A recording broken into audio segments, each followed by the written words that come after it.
afternoon. My name is Karen Parkhouse. I'm one of the careers advisors at Newcastle University Career Service, and I'm here today to talk to you about applying for postgraduate study at Newcastle. Unlike applications for undergraduate programs, there is no central application process for postgraduate study. You apply directly to individual institutions.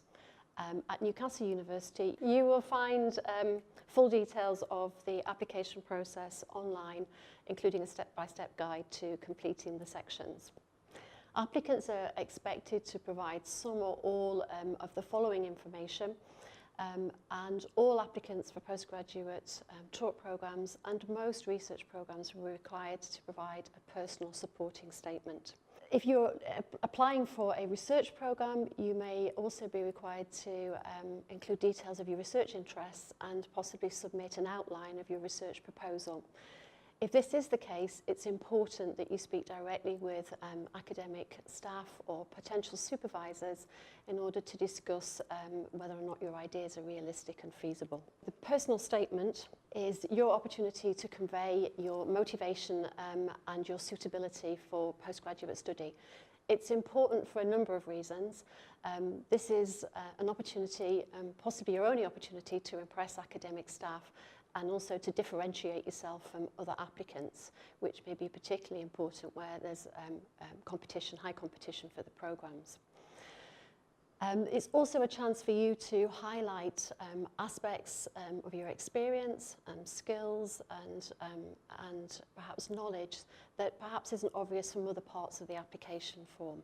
So it's important that you use that space in order to communicate across some of the skills and experiences that you've had that will support your application. It's often the part of the form that people find the greatest challenge in terms of what to include and how to write about things. We're going to be talking about that today and looking at some examples of how you might address that. The experiences that you include can come from relevant work experience, academic studies, and other activities that you might have been involved in.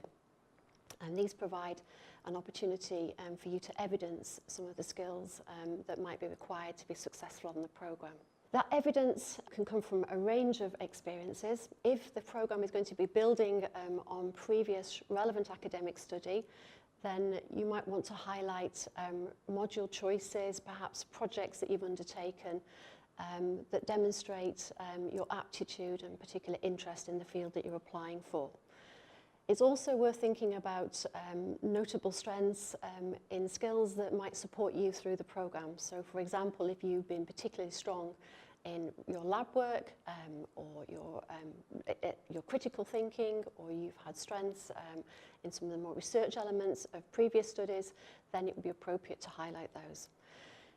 This is especially relevant if you're applying for a programme that will involve changing direction. In which case, though the subject, the content of your previous studies might not be relevant, the skills that you've acquired in actually studying that subject may well be. So, for example, a history student wishing to apply for an IT conversion course may not have done an awful lot of IT on their history degree, but may have spent a lot of time practicing their critical thinking and building up their logic in putting together arguments, and that will have transferability to the programme that they're applying to. If it's a long time since you've actually studied as well, then also it's relevant to perhaps mention other experiences you've had that have required you to continue to develop your learning and practice your learning. That might be through language learning, it might be a short course that you've done online, it might be something through your working life that's required you to keep up to date with a subject and shows that you've got the capability to move comfortably into the demands of postgraduate study. Work experience can also provide some important evidence of perhaps knowledge, but also motivation in wanting to do this programme. That might be voluntary, it might be paid, it could be part-time, it could be project work. Prioritise experiences that are relevant. So, for example, if you've had work experience of the environmental sector and you're wanting to move into this area, make sure that you highlight that on the application. If your experiences and work are not directly relevant to what you want to do, but perhaps you've actually juggled work alongside a number of other commitments, this might be useful evidence of your ability to manage some of the broader demands of postgraduate study, such as time management. So it may be appropriate in that case to take that bigger picture and describe those in relation to the broader skills that they might give you for postgraduate study. Interest in extracurricular activity. This includes any activity that you might be doing outside of, or generally in your free time. And so these again can provide some useful evidence of your commitment to a particular direction or a particular field. That might be involvement in a student society. Perhaps you're involved in international development, you've organised a conference, you've learnt more about some of the current issues in that field. Perhaps you've been involved in an environmental project during your vacations. Maybe you've had an opportunity to get involved in campaigning, or perhaps you've been even involved in networks that have brought you into contact with people who are working in a field that you want to move into. Before you start writing, make sure that you are clear what the course is going to demand of you. So you'll find this information online. If you take a look at the descriptions for any programme, they'll give you a breakdown of the subjects you'll be covering and the module choices, and also the way the course is structured in terms of how it's taught, but also how it's assessed.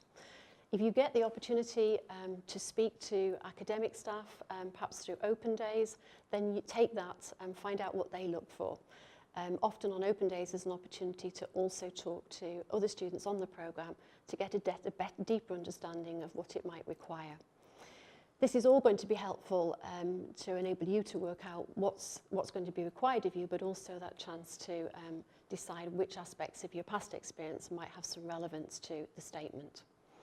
And make sure finally you check out the reality of your ideas. If you're choosing this programme in order to pursue a particular career, or you've got particular aspirations to move on to perhaps even another level of study or programme, then be sure that this is actually going to enable you to achieve that. No postgraduate programme can guarantee progression in a particular direction, but you need to be confident that it will certainly satisfy many of the demands of the goals that you're seeking to achieve. Once you're ready to start writing, a simple structure is often helpful in order to focus your thoughts and structure the statement. Using headings, simple bullet points is a good way to begin. You can expand on the details later. You need an opening paragraph that's engaging and encourages the reader to read on. So that needs to typically address why you've actually made the application. What sparked the idea? What have you done to find out more about it? And how has this idea actually developed? The focus of the remainder of the statement should be on providing supporting evidence of your suitability. So typically that would be your academic and research experience, especially on a programme that's academically orientated, followed by perhaps relevant non-academic experience that might possibly support the application with examples of knowledge you've acquired, but also maybe some of the skills that are going to be useful. However, there are no fixed rules as to how you structure it, so find a format that works for you. If you're applying for something more vocational, it may be more appropriate to begin with your vocational experiences before your academic. Remember, if you haven't mentioned anything about career direction in the opening paragraph, you might want to address that towards the end and to mention why it is you want to study at Newcastle. Admission staff are looking for an understanding of what makes Newcastle different and how you think that might be beneficial to you. And that's an indicator as to how likely you are to get the most out of the programme itself, and finish them with a concluding sentence. Getting started is often the hardest. Try and avoid vague, sweeping statements or statements that give me very little insight into your motivation. For example, I've always been interested in politics. Gives very little understanding of what's triggered that. Think about what sparked that idea and tell the reader what you've done to actually develop that interest. If you believe research is very worthwhile, explain how you've arrived at that conclusion, what experiences have led you to that insight.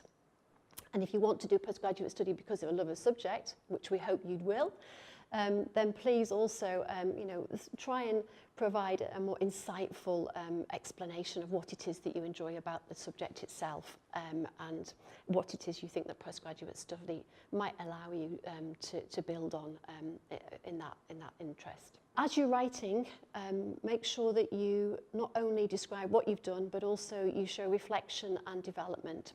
So when you're talking about an experience, what did you achieve in that experience? How did it impact on you? And what do you feel's come out of that you think might have some relevance to the programme you're applying for? There is no limit in terms of number of words. However, don't be tempted to expand at length. It's important to still write with impact. Typically a page, 2-page maximum is required in a supporting statement unless the admissions have informed you otherwise. Make sure you make the links clear. So in the first example, the focus is entirely on information and gives me no particular insights as to the learning in that experience. The second 2 examples start to elaborate a bit more. They give me some sense of scope, so I know how much pressure this individual's been put under in terms of managing academic studies alongside other commitments that amount to about 10 hours a week, and actually is starting to explain to me how that experience might have some benefit to this person when they're actually on the programme itself. And similarly with the second example, talking about the ways in which they've been learning, the frequency with which they're doing that, and also what they've learned from that, starts to show me that they understand what's likely to be required when they move on to the postgraduate study. A simple way of trying to think about structure when you're describing experiences is the ABC approach. What was the activity? A brief description of that. How has it benefited you? What kind of transferable skills have come out of it? And how does this relate to the programme that you're applying to? In this example, the individual is describing a work experience placement that they undertook through their vacation. That first sentence clearly explains what the purpose of that project was. Beyond that, the additional sentences add no real value. The second sentence is purely telling me something that's a fact, and the final sentence is actually not providing any insights into what aspects they found interesting and in what ways they contributed to that project. Same example, but written in a completely different way, you can see how it's possible to bring out an awful lot more of the learning and development from was potentially a very useful experience. The individuals mentioned that it's a research project. They've referred to the name of the individual that's supervising, which might be relevant depending on where you're applying to. They've talked about the context in which they were working. They've talked about specific outcomes in terms of the reports that they produced, but also the techniques that they learned and the processes that they learned, and they've also described how those experiences have impacted on their own thinking and decision to apply for postgraduate study. Finally, when we're talking about career direction, if you know what you want to do at the end of the programme, tell the reader and explain how this particular programme fits in with those aspirations. If you don't know yet exactly what you're going to do, then you need to at least give some indication of how you see this perhaps moving you forward in terms of your own career. What kind of skills you're hoping to gain from it, how do you want it to benefit you once you've come to the end of the degree itself. So to summarise, the purpose behind the statement is to persuade the reader that you can and that you want to do postgraduate study. The content should be evidence-based. It should talk about specific experiences that developed your skills and your knowledge and prepared you for this challenge. And the structure should be put together in a logical, convincing manner, just as you might do for a piece of academic writing. Finally, if you do need further help in making applications, you can consult the Career Service website. You'll find further information on there on making applications for further study. You can come along to open days at the university and talk to relevant academic staff. And if you are a current student or a recent graduate of Newcastle University from within the last 3 years, then you are also welcome to come in and speak to a careers advisor through our drop-in service. Now my colleague Danielle from the Postgraduate Admissions team is going to explain to you how to complete the online application form. Hi, my name's Danielle and I'm a member of the Postgraduate Admissions team at Newcastle University. And what I'm going to do today is just briefly talk you through the application process, how to fill in our online application using the portal that we have. So the first thing that you need to do before submitting an application, before you get to the point where you're ready to do that, is research the programme that it is that you actually want to study with us at Newcastle. And the best way that you can do that is using our Find a Degree website. So you need to search using keywords, or if you know the exact title of the programme that it is you want to study, you can type that in as well. Or if you're really just looking at courses and you don't really have much of an idea of what it is you want to study, all the courses that we have, both taught and research, will be listed A to Z on this website. When you found a course that you're interested in, that you want to read a little bit more about, if you just click on the link, that will take you to the course profile, and this is the website that's going to contain all the information that you need to know about the particular programme, including how it's delivered, how it's assessed, the different module options that you'll have, tuition fees and entry requirements, and how to apply to this particular programme. Under the How to Apply tab, they will contain the link for the application portal, which is where you'd go to submit your application, and any information that's specific pertaining to that particular programme. So if there's a deadline or set information that you need to supply with your application, that's where you'd find it. So certain programmes like our MSc in Architecture requires you to supply a design portfolio, and that's the place where you'd go to find out that specific information. Before you get to submitting your application, you need to register on our online portal. So when you click our How to Apply link, it will direct you to our register website that you can see here. It's very simple to create an account. You just need to supply us with your basic details, and you'll be provided with login information that you can use to revisit the portal, check on the status of any applications that you've submitted, or submit subsequent applications if you decide to apply for more than one programme. Now we've got to the stage of actually completing the application form. As you can see, there's several tabs across the top of the form, so it's split up into a few different sections to make the information more manageable for you and us. So it's easiest, I think, to just go through in the order of the tabs and complete the information as you come across it, making sure to save at the bottom of every page so that your information is stored. Only the fields with asterisks are mandatory fields that you have to complete in order to progress through the form, but try and complete as much of the information as possible. It's especially important on this page that your contact email address is input correctly, because that's where we're going to send all your correspondence to. So just make sure that that's put down correctly. And if you're applying through an agent, your agent's email address would need to be put on there as well under the correspondence email box. An important part of this page is to provide us with accurate information about whether you're currently residing in the UK or the EU, and if so, how long for, as this could affect your tuition fee status once you've submitted your application form, so just make sure that that's correct. The next tab that you'll come across is the Programme of Study tab, and this is where you're going to select the programme it is that you're applying for. So you can either search using the programme title, a keyword, or the programme course code if you have that available. But the best way to search is using the programme title as you've seen it advertised on our website. If you type in a keyword such as mechanical or engineering, it's going to generate every programme that has that word in it, and then you'll need to select from the list which specific course it is that you want to apply for. You can use some of the filters such as the type, whether it's a taught programme or a research programme, or full-time or part-time, to help narrow those results down, because sometimes the list that it generates can be quite big. If you're having any problems locating the programme that it is you want to apply for, you can always contact us in PG Admissions, and we'll be able to provide you with the unique course code for your programme, just to make it a bit easier for you to find the programme it is you're looking for.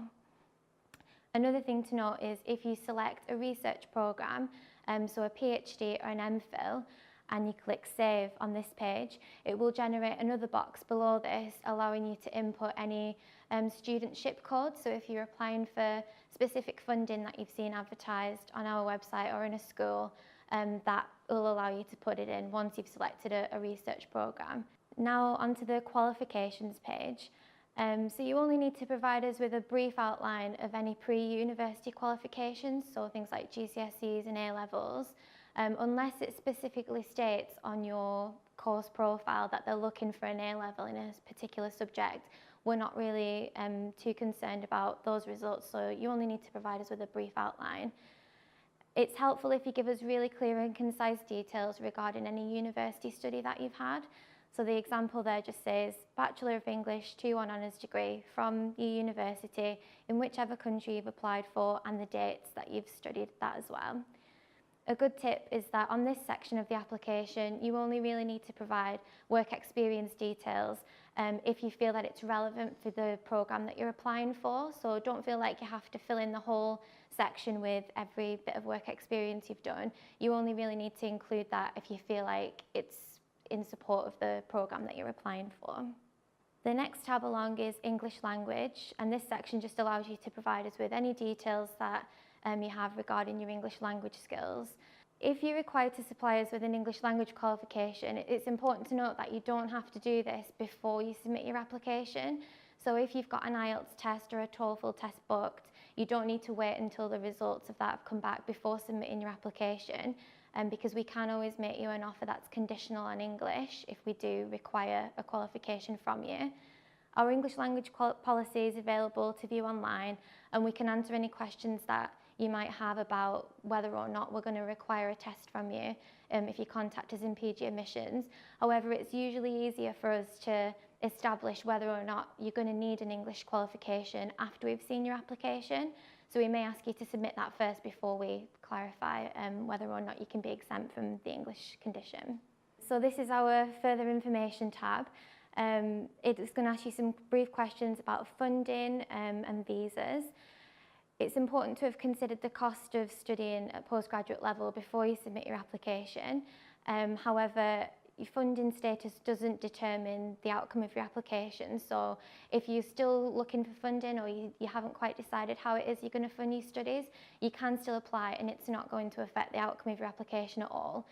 So if you're still uncertain, you can always just put self-financing on your application and let us know at a later date if that changes and if you do obtain funding. It's important to provide accurate information throughout your application, especially when it comes to your current visa status and if you've previously studied in the UK before, as this may affect our visa process when we come to issue you with a Tier 4 visa if you require one. If you've got any questions about this part of the application form, you can either contact ourselves or the visa team for clarification to make sure that you get the information in there accurately. So our next section is the personal statement, which you've already heard a really great explanation about what we look for in that. Just to summarise, we need you to say why you've chosen this particular course and why it is you want to study at Newcastle University, how you'll apply your current skills and knowledge to the programme, what your successes and achievements are and what your career goals for the future are.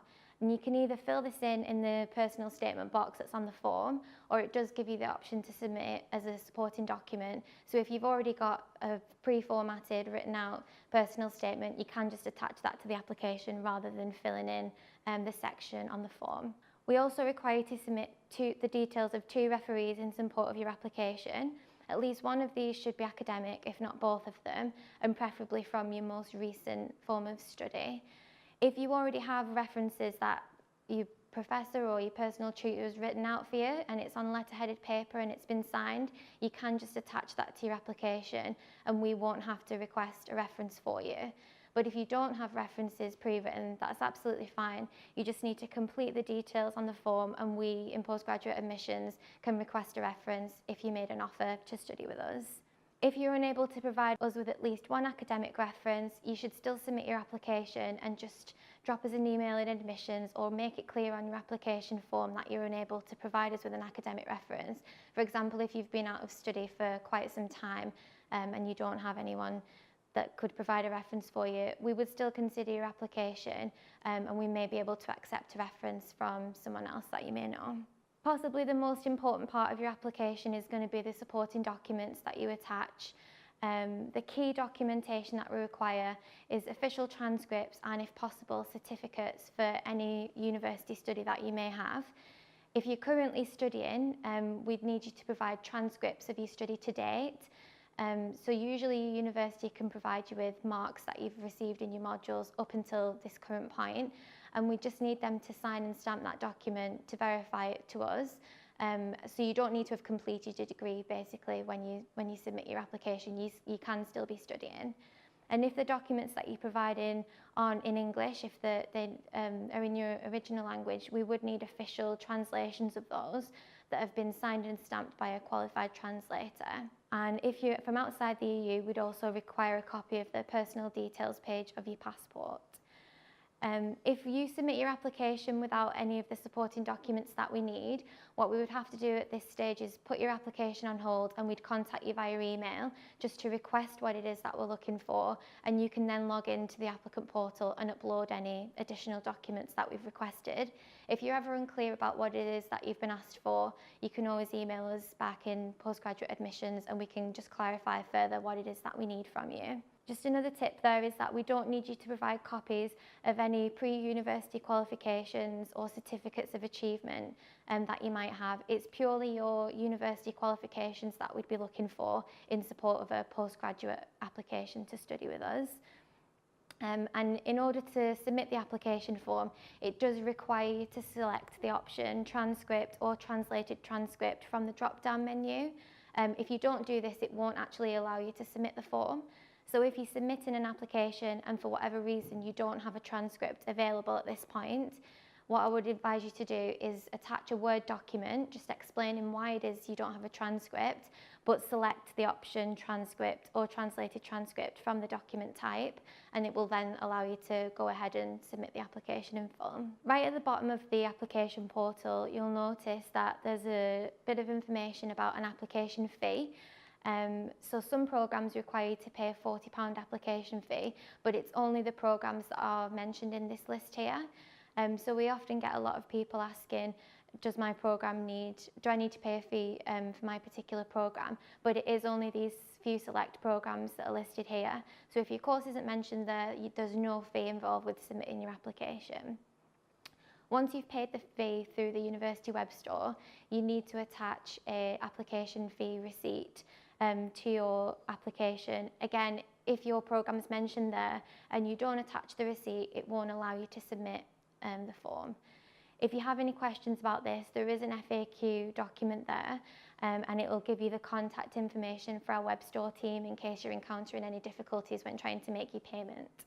Once you've completed all the information in all the sections and you've attached your relevant supporting documents, it'll take you to a status page where you'll need to check a declaration box saying that all the information you've submitted is accurate, and it'll allow you to submit your application to us. Our application processing times depend on the time of year that you're applying and which particular programme it is that you've applied for. But as a general rule, our taught programmes have a 10 working day turnaround time. It can take slightly longer for decisions on research programmes, so PhDs and MPhils, and this is because they usually have to be seen by several academics within the school before we can get a decision back on them. But what you can do is log into your application portal and check on the status of your application, because if there's any updates, it will be posted in there for you. And it's also important to keep checking your emails, the email address that you've listed on your form, because if we are requesting additional information from you, we'll contact you via email, so keep an eye on those.